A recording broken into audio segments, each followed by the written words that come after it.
Hello Lilac class. For this session, our learning objective is to add mixed numbers.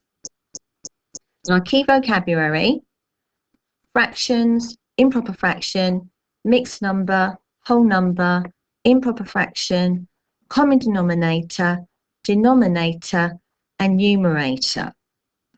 Now what I'm going to do, I'm going to talk to you about the white row sheet that I'm going to ask you to work through. Because on this sheet, it shows you two different methods that can be used. And I want you to try and work through both of these methods. I'm going to show it to you now.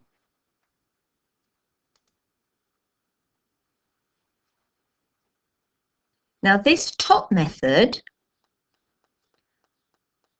is a two-step problem, really.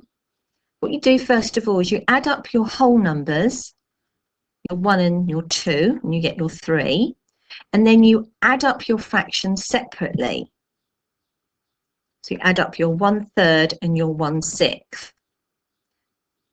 Now we worked through this last week, where we have different denominators. So what you need to do, you need to make them into the same denominator. The smallest number both denominators will go into, and it's 6. And then you multiply the amount of times that denominator goes into that denominator by the numerator. So 3 divided into 6 is 2. 1 times 2 is 2. 6 divided into 6 is 1. 1 times 1 is 1.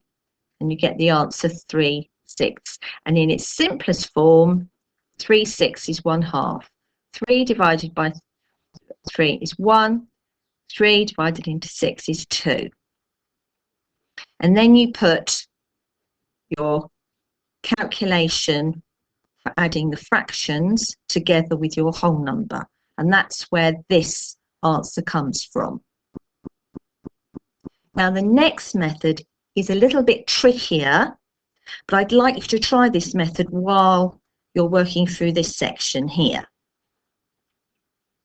So what you have to do is you look at these and you have to change the mixed numbers into improper fractions before you do your calculation.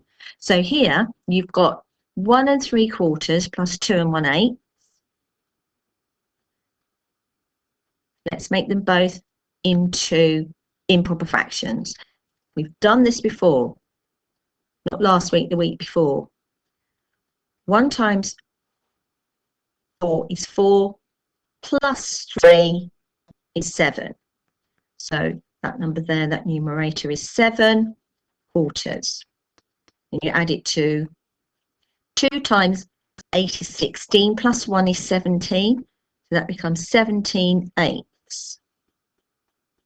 Now you need to make sure you have the same denominator here. So you need to find the common denominator, the denominator where both numbers can be shared equally into it, and it needs to be the smallest number. So it can't be any bigger than 8. So 8 is your denominator here. 4 divided into 8 is 2. 2 times 7 is 14.